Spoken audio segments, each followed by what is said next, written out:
Welcoming everyone to another episode of the Hawks Eye podcast. I'm your host, Bryce Coutts, and today we're going to be welcoming Garret Greenlee of Football Analysis on YouTube. Garret does amazing work on YouTube, diagnosing, breaking down all the different games and players throughout the NFL.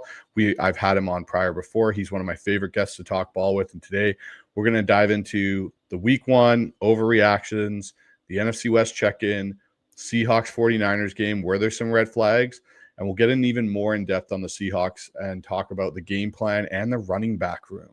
We'll also get into the 2-minute drill segment as we always do with our guests. But before we get into that, everyone, I'd just like to remind everyone to please like and subscribe to the show. Helps me out. We're so close. I'm about 80 to 85 subs short of the 1,000 mark. I'm trying to get over that as soon as possible because then I can bring you guys even more great content and great features to this channel. So please give me a hand with that. But right after this, we'll be talking with Garret Greenlee.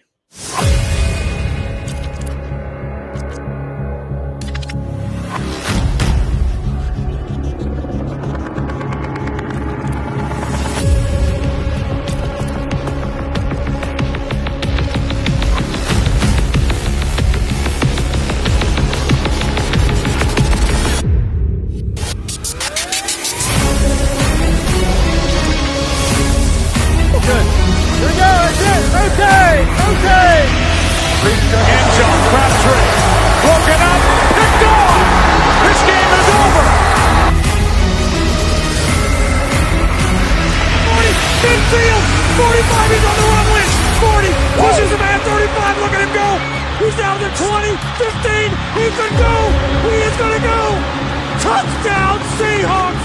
Oh my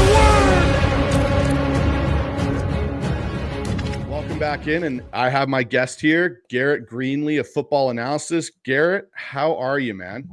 I'm doing well. Appreciate you having me on, and looking forward to talking ball. Good week one across the NFL. Just all around exciting week. Started with Eagles Cowboys, finished with Vikings Bears.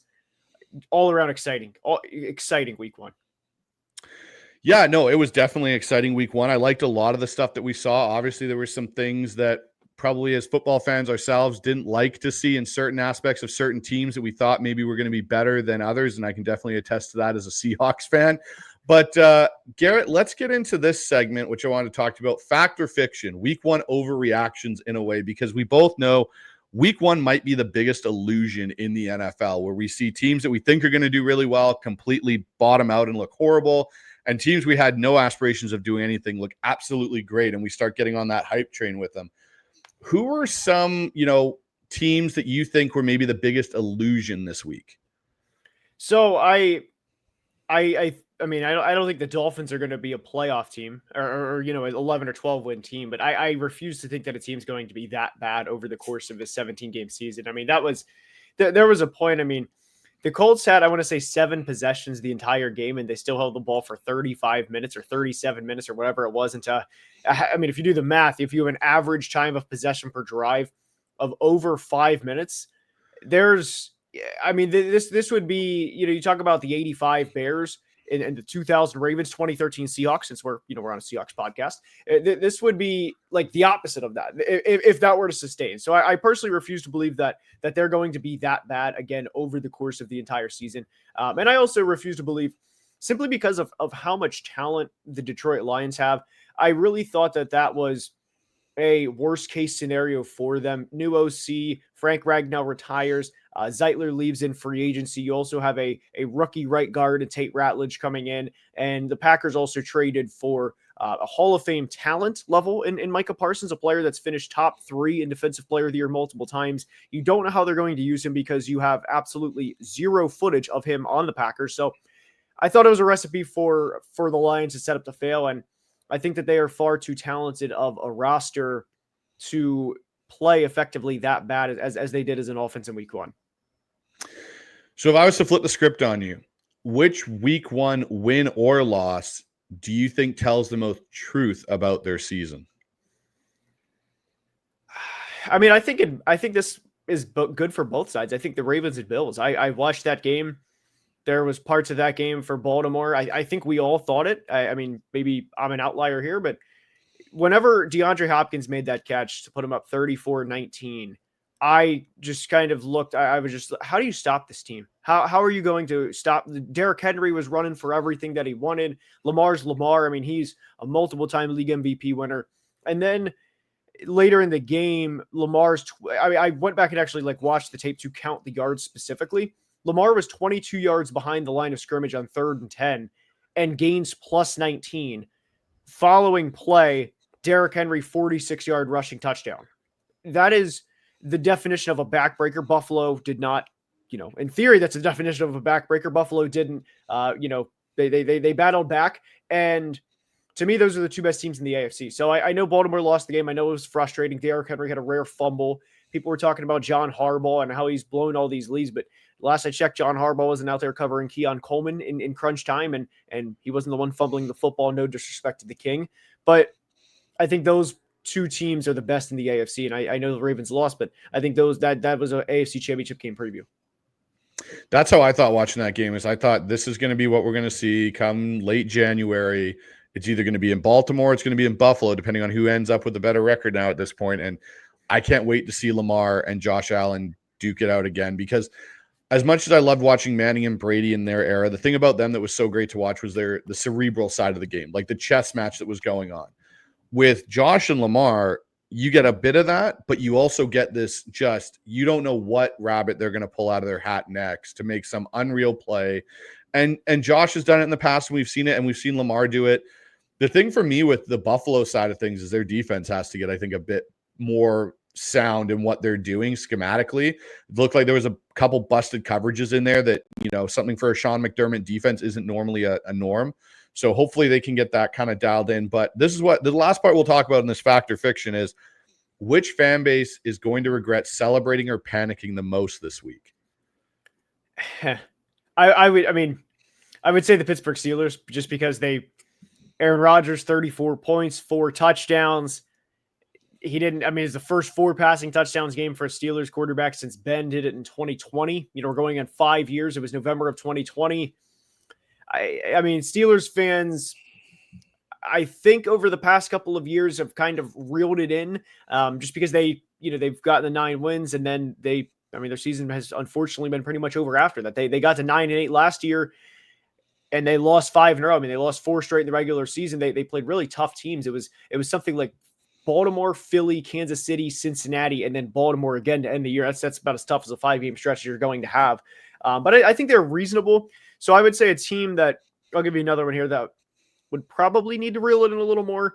I would say maybe the Chargers, because, you go down to Brazil and, you beat the Chiefs without Rashee Rice and Xavier Worthy for 99% of the game, or however many, Xavier Worthy got injured really early in the game. But Justin Herbert played like an MVP, so you could at least still tie yourself to that, because Herbert rebounded himself, and I'm a big Herbert guy. He rebounded after that Texans playoff game, but I would be very surprised if either of those teams are in the AFC Championship game, let alone the Super Bowl. So I think there's definitely things to be excited about, but in terms of where you expect the season to go, I would probably say those two fan bases. And what do you think about teams that maybe fan bases are panicking because they lost this week? Which ones do you think need to calm down the panic button and not hit DEFCON 5 right now with their teams? So I'll give you 2. The first is a team that actually won in the Cincinnati Bengals, because they looked pretty bad against Cleveland for most of the game. They were outgained by over 200 yards against the Browns. Joe Burrow finished the day with, it was like 125 passing yards. Jamar it was like 2 or 3 receptions for 26 yards. They did not look good.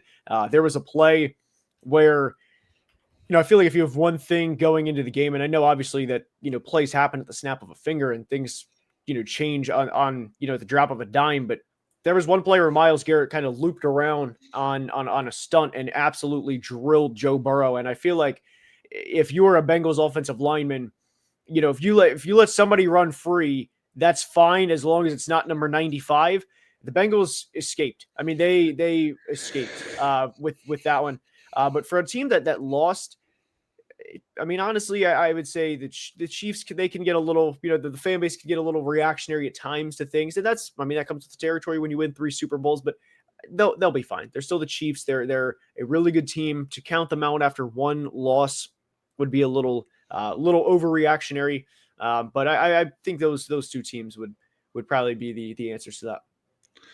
I should clarify, DEFCON 1, not DEFCON 5. DEFCON 5 is normal. Apparently, DEFCON 1 is the worst case scenario. So I had to clarify that. But let's move on here, Garrett, to the NFC West. And I want to kind of get your feeling. Obviously, the Seahawks and 49ers played each other, and we'll talk about that in a bit. But what did you make of the Cardinals and Rams? And were there any surprises to you in those two games?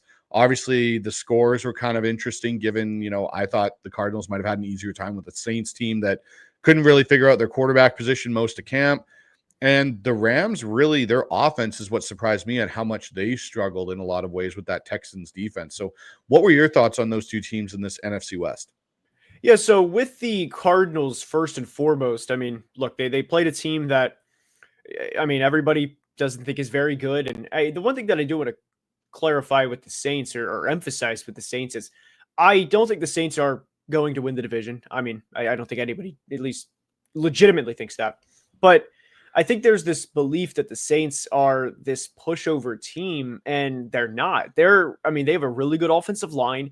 They have Demario Davis still kicking on defense, who's still one of the best linebackers in the NFL at this point in his career.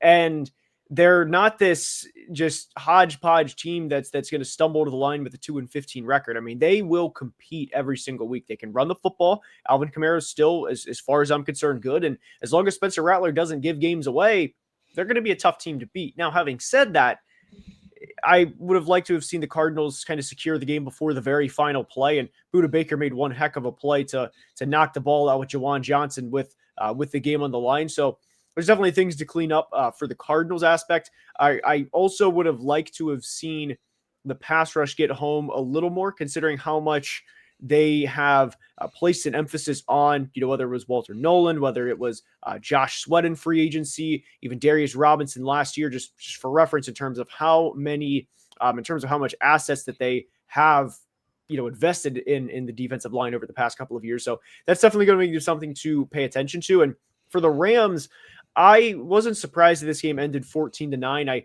think the Texans and the Rams are a very similar team in a lot of ways. They want to set the tone with the defensive line. They want to let you know that, hey, we're physical. We're going to be here all day. We're not going anywhere. And you also have to remember that D'Amico Ryans was the 49ers DC a couple of years ago. So he's game planned for McVay, not just once, but several times before. So he knows what he should expect. He knows what's going to be coming. And if it wasn't for Puka Nacua having 10 for 130, we could be talking about a completely different thing. The Rams are 0-1.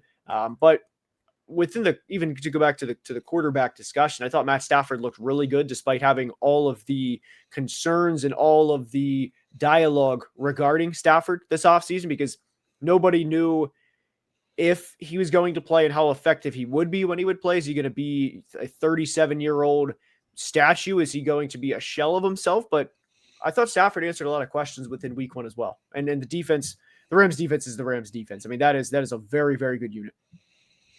So outside the 49ers, obviously, who put a bit of a damper on the Seahawks opening weekend, which team between the Rams and the Cardinals do you think has a bigger shot at messing up Seattle's playoff push this year? I would definitely say the Rams. I am a big Jared Verse fan. I think Jared Verse has all the tools to be a future defensive player of the year. And I know the Seahawks invested a lot in the offensive line, whether it was Gray Zabel, whether it was Abraham Lucas recently getting a contract extension, or even Charles Cross with the top 10 pick a couple of years ago. But Jared Verse is a player that, to me, can take over the game at any point. And while I like the Cardinals, I think they've done a lot of things right as a franchise over the past few years. I don't think the Cardinals are on that level as a defense. And to kind of go back to what we saw last year, we'll get into Sam Darnold here specifically in a minute in his Seahawks debut, but that was the team that ended Sam Darnold's season in 2024, and Sam saw ghosts against that said Rams team. Not to say that he's going to see ghosts every single time he plays the Rams, of course, but that team has caused Sam trouble in the past. They've caused a lot of quarterbacks trouble in the past. I mean, CJ Stroud is a really good young quarterback, and they just put up 9 points in the season opener. So it's a very difficult team to play, and I think they're going to be a very difficult team for not just Seattle, but for every team they play this year. So with that being said, Garrett, let's get into the meat and bones of this conversation today. The Seahawks versus 49ers, red flags, or was it just a one-game anomaly? And the first thing I'll start off with was how much of Seattle's loss was about the 49ers still being an elite team when they're healthy-ish, or versus Seahawks just not measuring up? I mean, I think in football, you coach, so I think you agree with this sentiment that very rarely is it one definitive thing. You very rarely walk away and say, you know what, guess what? Tariq Woolen lost us the game, right? Just for reference, right?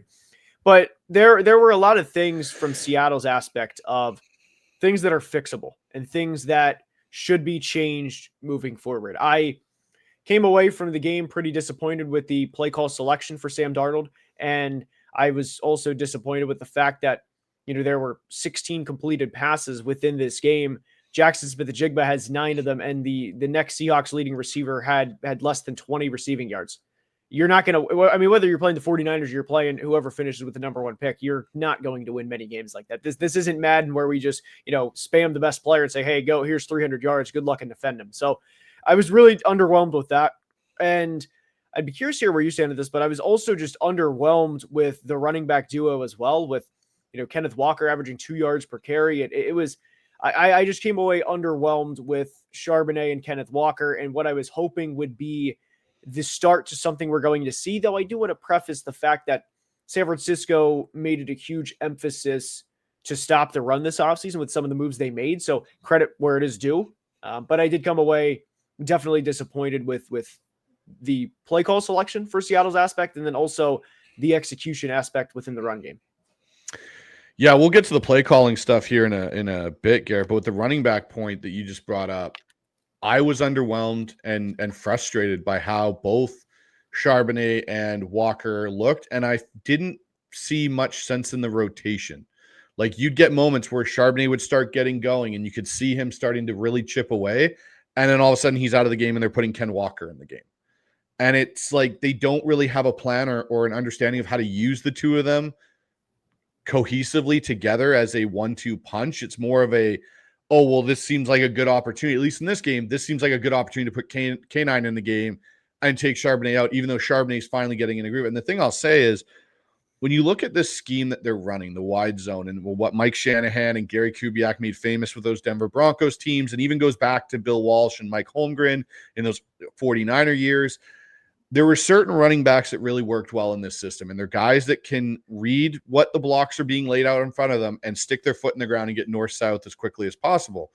And the thing I still see from Kenneth Walker, that, and why I've said for most of this offseason, I don't know if he fits this scheme as well as some people think he does, is he tends to be a little bit more of a jump cut guy, where he likes to cut, and then kind of go, instead of just get his foot in the ground and go north-south as quickly as possible, where Charbonnet seems to do that. And in the preseason, we saw Charbonnet do that quite well, where he gets his foot in the ground and goes north-south. And when you look at, I'd say 3 of the best backs that have played in this system, and I may be forgetting some guys. One is obviously Terrell Davis with the Denver Broncos, was amazing at that. Get the foot in the ground, get north-south. Another really good one that played for Seattle with Mike Holmgren was Sean Alexander. Sean Alexander was another really good, get his foot in the ground, get north-south when he finally saw the lane. And the third one would be Ricky Waters. Ricky Waters had a lot of success in this style of system.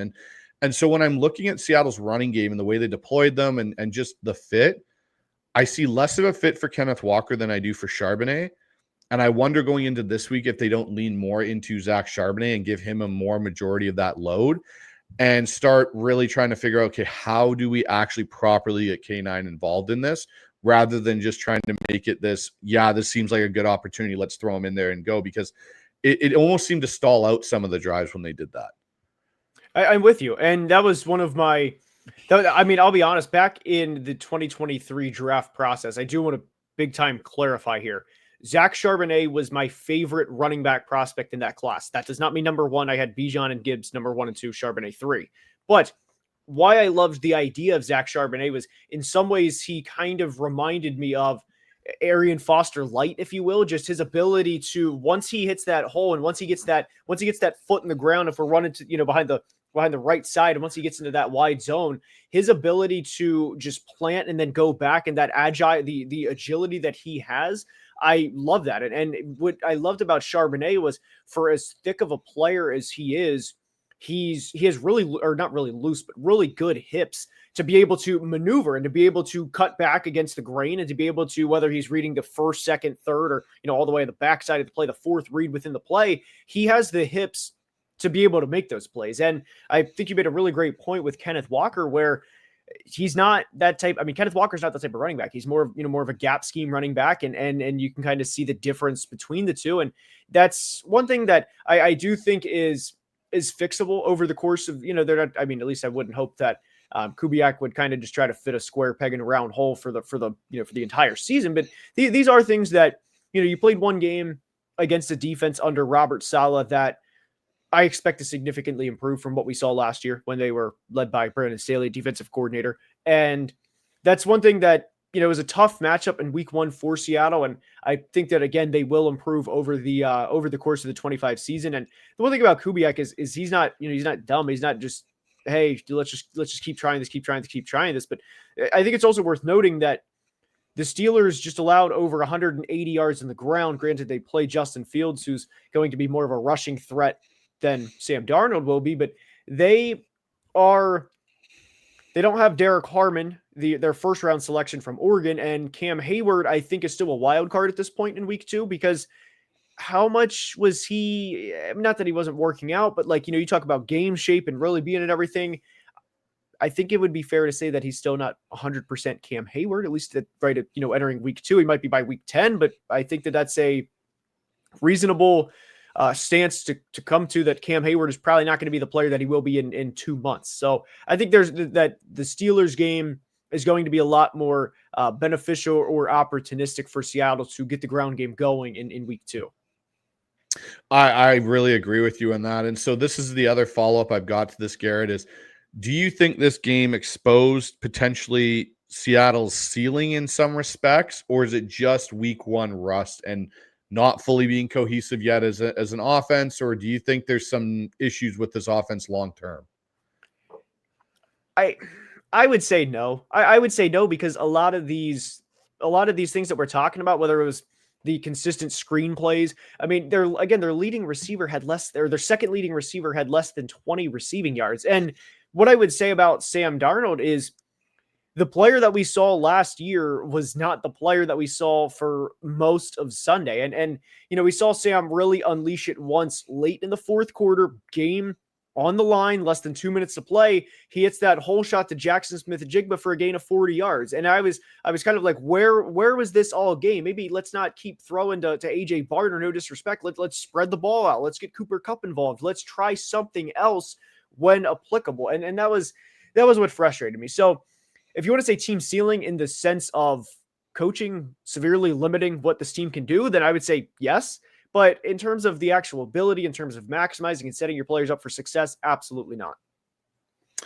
So if you were to assign a blame, like a pie chart for blame, coaching to execution to roster talent, what would that pie chart look like for you in this game, Garrett, or for this team right now?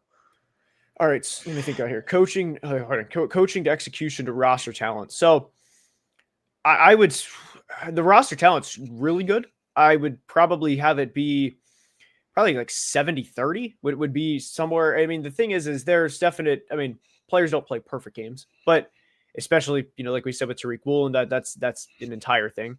But there's just times where the coaches just don't adjust, and that really frustrated me. I think that's very applicable with Kubiak on Sunday.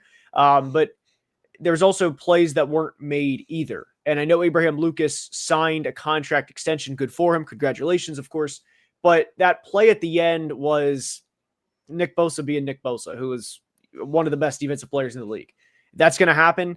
But, Abraham Lucas on the flip side of the coin is paid a lot of money to stop Nick Bosa from making that said play. So whatever the play call was, whether it was the best play design in Sam Darnold's 8-year career, Abraham Lucas didn't block Nick Bosa. He blocks him right into Sam Darnold. That ball comes out, and Nick Bosa also makes the fumble recovery. So there's nothing that a coach could do about that right there. So I think, having said that, I think I'd go 68-32, 70-30, somewhere in there. Okay. I'd probably go with the same. Like if I'm cutting that pie chart, I'm probably going roster talent, maybe 10%, really small, because I think it is a very good roster. When I look at execution, I'm probably giving that, 40 because there was a lot of plays I think were left out on the field. And then the other 50% of that I'm going with coaching, right? Like I think this coaching staff and to your point, the non-adjustment factor seemed to be quite prevalent in this game. If you were to say though, one element that fans should be truly worried about going forward with this team, and I'm not trying to be Debbie down here negative, but if you were to take one thing out of this game as someone looking at the Seattle Seahawks, what would you say is one thing for you that'd be like, yeah, this is something I'm going to be monitoring the entire season to make sure it doesn't get worse and could derail them potentially? Well, I go back to just at times, I memean, I would say I hate to just keep kind of like beating the drum, if you will, but I mean, I hate to just keep slamming one specific player, but you go back and I mean, there was a reason that Pete benched Rick Woolen a couple years ago, right? I just hope that Mike McDonald doesn't get stuck. This is my guy and stick him out there till week 8, week 9, week 10. If week 1 was an indication of how the season's going to go, because if you have that much of a liability on the field, then I mean, it's going to be a problem. There's no denying that. There's no, oh, hey, let's just spin this way. No, I mean, you can't have, and I'm going to pull up his exact numbers here just for reference, because just to show how bad it was. I mean, this is per PFF, but he was targeted a total on Sunday. He was targeted a total of, hold on. Sorry, this is bad. He was targeted 4 times, allowed 3 receptions, 73 receiving yards, and had a 156.3 passer rating when targeted. Obviously, the perfect passer rating is 158.3. That can't happen. He also had 2 penalties, of course, within the game. And if McDonald makes the decision that he's my guy, we know his highs are high, that could be a long-term thing. Positively, though, I do want to say one thing. Boye Mafe, I was really impressed with. I thought he got Trent Williams on a couple of plays. I was really impressed with Boye Mafe specifically, and I do like the Seahawks pass rush. So I don't want to just slander the Seahawks defense the entire time, because there were some positives to take away. And Boye Mafe winning against Trent Williams is always a positive. So I did at least want to highlight that. Yeah, no, for me, I agree with you on the Rick Woolen point. Like, and in Mike's press conference and when he's been asked, especially yesterday, it sounds like there's a chance Josh Job's going to get to compete for more of those, reps. And I don't think Kendricks, who they got off the Rams waiver claim, was just we're just taking a flyer here. I think it's kind of getting that mindset of Rick Woolen is probably not going to be on this roster next year. I don't see that being a thing where Seattle will pay him, just due to your point, the inconsistencies that go back to Pete Carroll.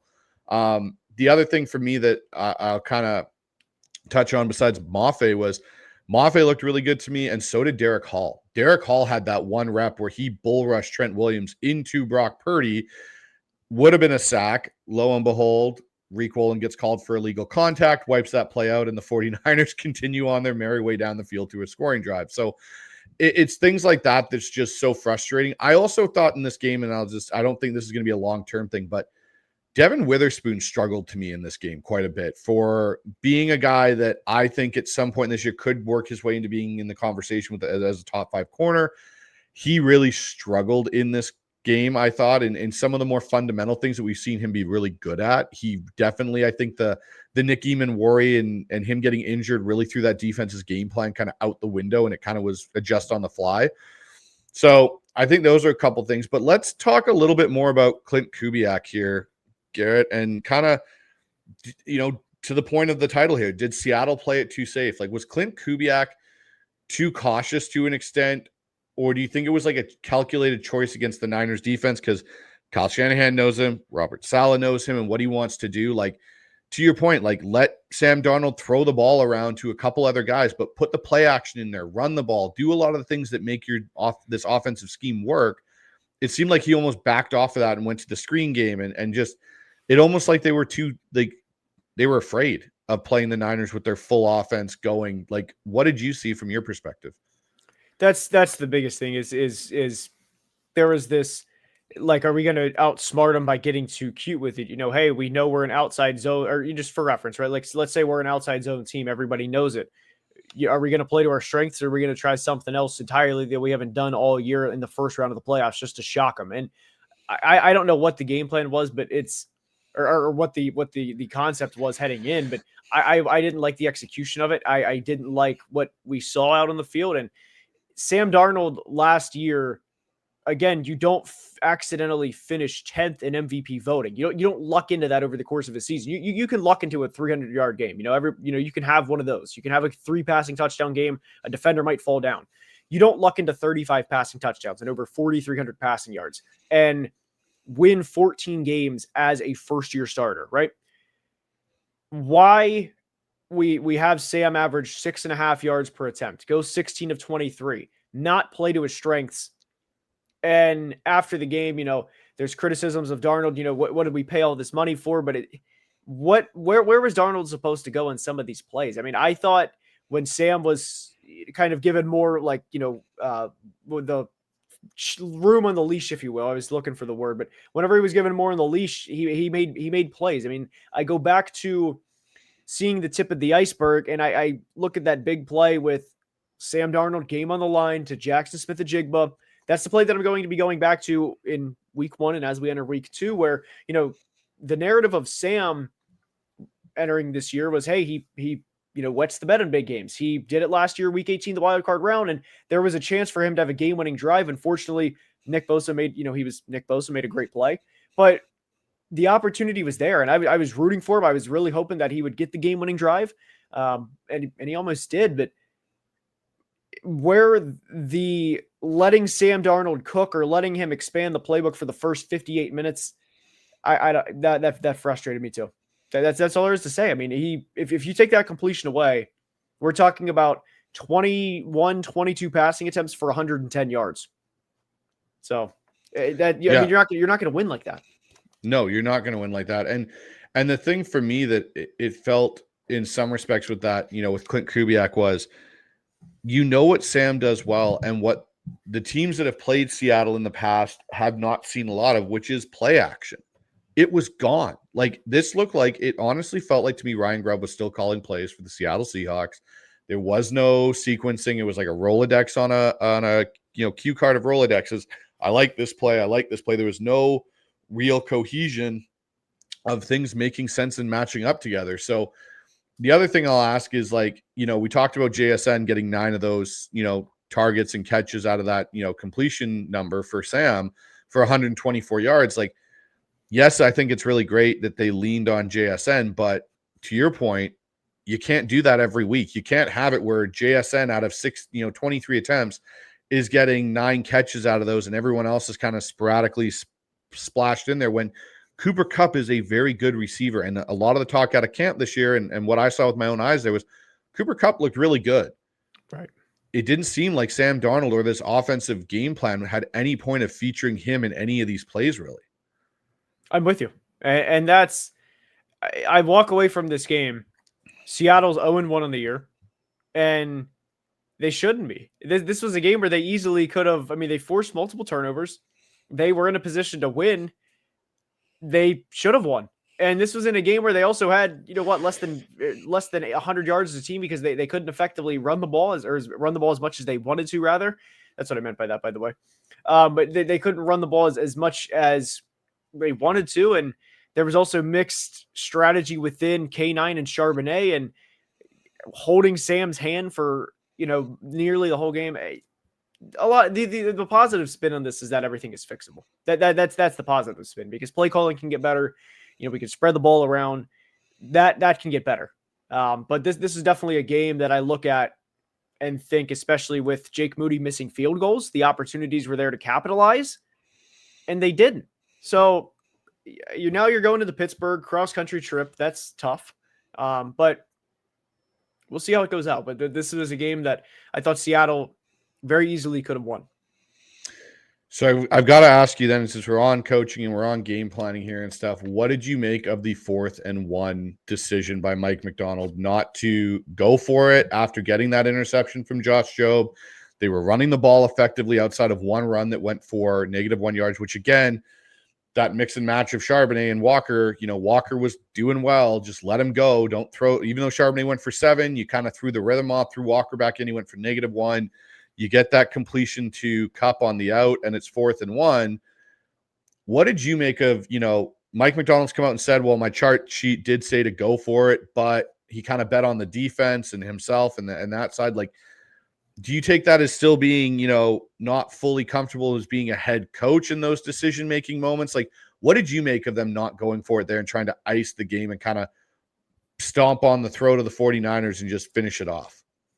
Yeah, I'm always for, step like you said, I'm always for stepping on the throat. I don't want to be conservative with that. And it was 4th and 1 on the 49ers 19-yard line. There's 3 minutes left in the game. At that point, especially with how much they invested in the offensive line, Seattle, that is, I kind of want to just say, like, hey guys, I trust you. Let's go make something happen. And I know Seattle only averaged, like 3.1 yards per carry, but you only need one. You don't need 15. You only need a yard. I personally would have said, hey, let's go win this game. Let's go get the field goal. Let's run down the clock. That I would have preferred to have seen that personally. And Kenneth Walker, I would have preferred to have seen him out there. That's a situation for Kenneth Walker. Run the ball right up the middle, gap concept, let him run behind the tackles and make a play. Even, Sam Darnold could have also quarterback sneaked it. But I don't like the decision. Obviously, I'm more of a, like, let's go for it. Let's go make something happen. That was kind of, I felt like playing not to lose. Like, we'll take the points, guys, and I thought it was playing not to lose. And then they ended up losing. And to me, the analogy that fits best, Garrett, is it's like if you were in a street fight and the guy's down and you got to finish it, but you let up, you turn your back and he gets back up and cold clocks you and knocks. That's basically what the 49ers did to the Seattle Seahawks. And the thing that bothers me is they even went and drafted a fullback this year in Robbie Utes, who's 275 pounds. Go in I formation, and if you want, and to me, and I wanted to ask you points on this too. This, to me, that moment felt more like a moment to put Jalen Milroe in the game with Robbie Utes and Kenneth Walker and do a dive and have Jalen as a boot option off of it if that end crashes or whatever. That's what this felt like, that moment, because I did not understand earlier in that game the moment to throw Jalen Milroe in that drive when they did earlier, when they hadn't really got anything going. You throw him in the second down, and it kind of told the 49ers what you were going to do when you flared K9 out of the backfield. That, to me, the 4th and 1 felt more of the key moment to put Jalen Milroe in the game and really scare the 49ers with, we have 3 different viable options to kill you here on this play. We give it to K9. We could give it to Robbie Utes, who's 270 pounds, and bang it in there for a yard. Or we have Jalen boot with it and hit one of these guys in the flat or take off himself. That it goes back to the coaching and execution for the lack of Seattle within this game, because we talked about the idea of Jalen Milroe over the summer. We had dialogue about, hey, once Seattle gets into the red zone, 2nd and 5 on the 9-yard line, bring Jalen Milroe in. Good luck, because the possibilities are endless. If you want to run even a speed option, you want to run an option, good luck defending that and not giving up at least 2 or 3 yards before. Guys are so fast at the NFL level, so good luck before he runs, 20 feet within the span of a second and a half. Good luck stopping, him if he pitches it out. Good luck defending a receiver, because you have to respect the pass as well, because this is a former SEC quarterback. Granted, his numbers weren't the best in college passing the football. There's a reason he fell to the 92nd pick of the draft, but it just that would have been when we had dialogue this summer about the idea of Jalen Milroe being a situational player. It happened in the day. It happened in what would have been Jalen Milroe's, NFL or what was Jalen Milroe's NFL debut. The situation came up, and they didn't pull the trigger. So I feel for you, because that was a situation that he should have been in the game, run even a regular option, or with Kenneth Walker and see what happens. Or like you said, give the ball to Robbie himself, who is kind of a Mike Macdonald football player, kind of that Patrick Ricard with the Ravens, which is where Mike Macdonald came from. The possibilities are endless. So to answer your question, I hated the decision to kick the field goal. And anytime you have a chance to step on the throat, especially of a division opponent, you have to go for it. So let's move on to one last thing here, Garrett, before we get into a couple more smaller items. But the running back room, the reality of it. Is it actually, with this timeshare, the way they're currently constructing it, is it actually the strength people thought it was going into this season and this offseason? Or could it inevitably actually become a weak spot because they don't seem to know how to use these two in Charbonnet and K9? That's a good way to frame the question. I still think it's a strength because I still believe in both players. I still think Zach Charbonnet is a fine player. I still think Kenneth Walker could be a 1,000-yard back. So, in terms of pure talent, I think they're fine. I think it's a strength. I would say, hey, these are NFL coaches. They're paid millions of dollars to be able to maximize what these guys can do. And they don't, unfortunately. They didn't, unfortunately, in week one. So I would still say it's a strength of the roster. I would say the utilization of each player is not a strength at the moment. So for you, if you were the offensive coordinator of the Seattle Seahawks going into this game in Pittsburgh, how are you splitting up the carries between Kenneth Walker and Zach Charbonnet? I would probably start the game with Kenneth Walker, try and have a couple of gap concepts early, try and pound the rock right up the gut.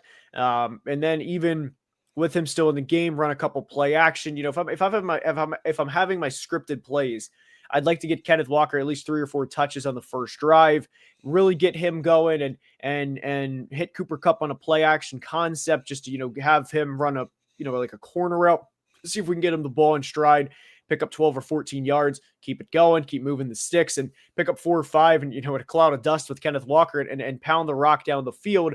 And, you know, within this, have a quick play to JSN, have a, you know, not a screen, but have a quick drag to JSN, have a play action timing based route to Cooper Kupp, bring Charbonnet in for a carry just to give Kenneth Walker a breather. I would like to start every game with, not every game, but I'd like to start this game with Kenneth Walker, just to, you know, pound the rock, let him get those touches out of the way early, or not those touches, but the early contact out of the way early, and then bring a fresh Zach Charbonnet into the game later. That way he's fresh off the bench. You may have a fatigued defense, and we can have a one cut back in the game later in the game.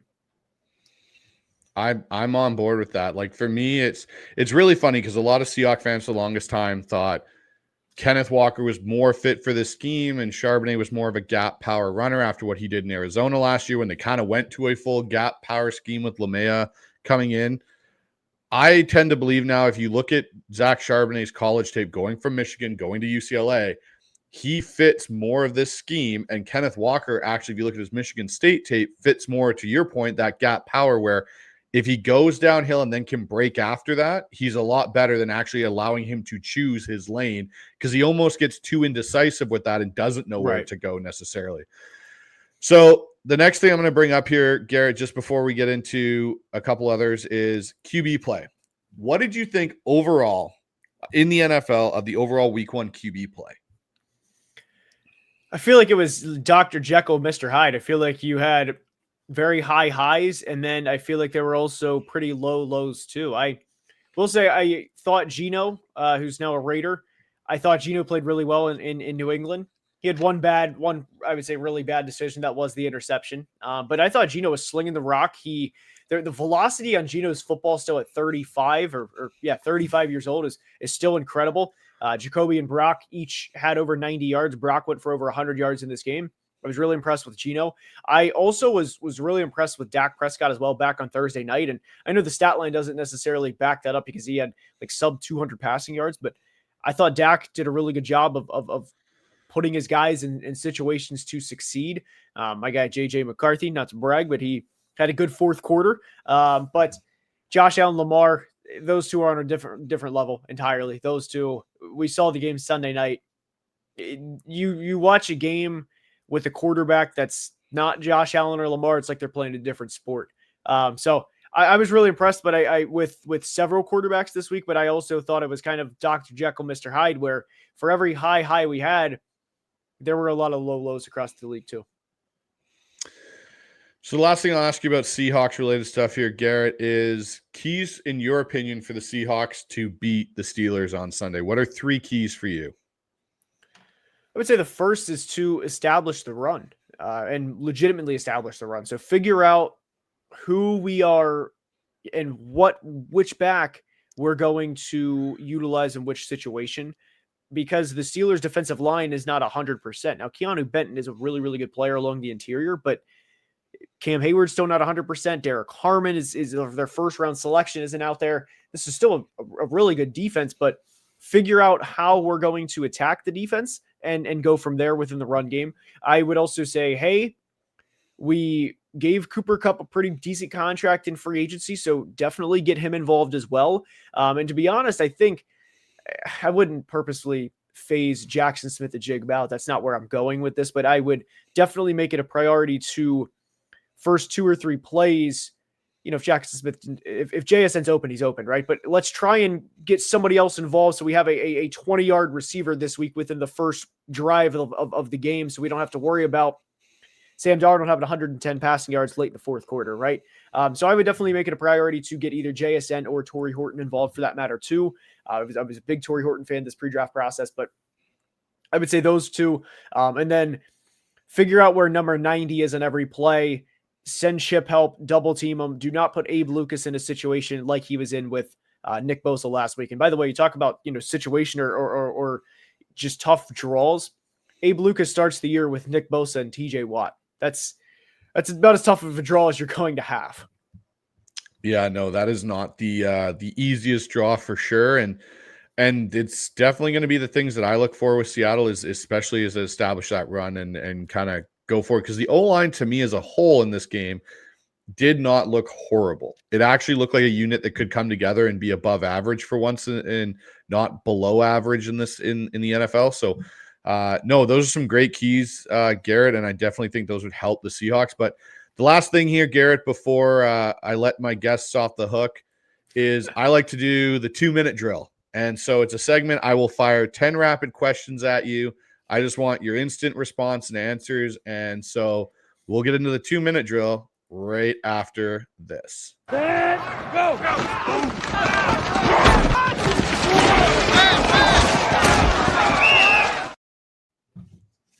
All right. First question up for you, Garrett. Bigger statement win or statement loss in week 1, Cowboys or Dolphins? Dolphins, definitely. Dolphins, 100%. Okay. Which rookie impressed you the most this week 1? That's a really good question. I would say Armand Membu, Jets right tackle. Okay. More likely to rebound in week 2, the Cowboys or the Dolphins? Dallas. They play the Giants. Dallas. Okay. Question 4. If you had to buy stock in one of the young QBs today, who is it? Jonathan James McCarthy. No, let me give an actual answer. Let me give a non. I mean, I love JJ. Let me give a different answer. I would say Cam Ward. But this is a long term because I don't like the coaching staff situation right this second, and I think Brian Callahan will be gone by season's end. So, like 2026 and beyond, I would say Cam Ward. Okay. Number 5, most overrated storyline coming out of week 1. Ooh, that's a ooh. Let me think about this one for can we pass and come back? We can pass and come back. Yep. Okay. Number 6. More concerning for Seattle, conservative offense or lack of defensive late stops? Defensive late stops. Okay. Question 7. Which NFC West QB outside of Purdy is most likely to surprise us this year, either in a positive or negative sense? I would say, I feel like you know what you're getting with all three. I feel like Sam. I feel like Sam's still the answer for that. I feel like Sam Darnold. Okay. Question 8. Which non-playoff team from last year looks like a real threat after week 1? Non-playoff from last year, real threat. Oh man, I'm blanking here. I have all the teams in front of me. I mean, I would say Indy. They absolutely dominated, so I would say Indy. Okay. Question 9. What's the week 2 matchup you already have circled as one that you're excited for? Week 2 easy one. The first one of the week. I want to see Jaden Daniels against Micah Parsons in the Packers defense. Okay. Question 10. If the Seahawks are going to prove week 1 was a fluke and an anomaly, what has to change first? The play calling has to get better offensively to, like we said, really all throughout the entire podcast, fully utilize and maximize the talent that you have on the team. All right. And the last thing is we'll come back here. Yep. Most overrated storyline coming out of sorry. Was that the right one? Yeah. That was the overrated. Yeah. Most overrated storyline coming out of week 1. I'm going to be honest. This is a great question. I would say the Ravens' concerns with John Harbaugh, like that was, how often does Derrick Henry fumble with less than 4 minutes left to play? I mean, that was such a, whether John Harbaugh's coaching or Bill Belichick's coaching in that situation, that neither, I mean, Bill Belichick or John Harbaugh didn't fumble the football to put him in that situation. And Derrick Henry's obviously a Hall of Famer, so I don't want the, he stinks and all that. He's a phenomenal player, first ballot Hall of Famer. But the Ravens are going to be fine. All right. And that's the 2-minute drill with Garret Greenlee. All right, Garret. I just want to say, man, appreciate you coming on, talking Hawks with me, talking football in general with me today. It's been great. Definitely want to have you back on at some point throughout the season. I know you're a busy guy. So with that being said, let my listeners know where they can find more of your stuff and what you got coming up over the next couple of weeks. Yeah, appreciate it. Thank you for having me. You can find me Football Analysis, YouTube, Twitter, Instagram. Those are the main ones, Football Analysis. And we're going to be talking about, with the rest of this week, we have the biggest overreactions from week one. We have the biggest winners from week one. And depending on what happens in week two, we may have a video coming out. It's time to have a conversation about the Chicago Bears. We'll see what happens in week two, but it's going to be a couple film breakdowns at some point too, on a quarterback or two, but we'll see how the rest of the next couple weeks play out. I'm really looking forward to it, though. Thank you for having me. Thanks for coming on, Garret. And everyone, the descriptions and everything for Garret stuff will be linked below. So make sure you guys go check it out. Go sub over to his channel. It's great stuff. I watch it every week. So with that being said, Garret, appreciate you, man, and have a good one. Thank you. You as well. All right, guys, that was guest Garret Greenlee of Football Analysis on YouTube. So make sure you guys go down, check out his stuff, sub to his channel. It is some of the best football content out there. Draft, game breakdowns, winners, losers. Garret does a phenomenal job over there. It's one of the reasons he's one of my favorite guests to talk to on a regular basis when it comes to football stuff. I really liked what Garret said in a lot of ways with this game in Seattle, that this is a game Seattle shouldn't have lost. Seattle didn't get outplayed completely through the entirety of this game. We were in this game. There were some obvious offensive game plan issues. And then there was obviously the Riq Woolen factor in this. But like Garret said, you can't put the blame all on one thing. It was a collective that caused this game to fall apart for Seattle. Everything, though, and this is something I believe too, everything that went wrong for Seattle is fixable. It's not something that's going to stay. It's not something that can be, a constant. If they get it right and dial it in, I think Seattle is going to be heading in the right direction and can finish and beat, Pittsburgh and finish 1-1 going into week 3.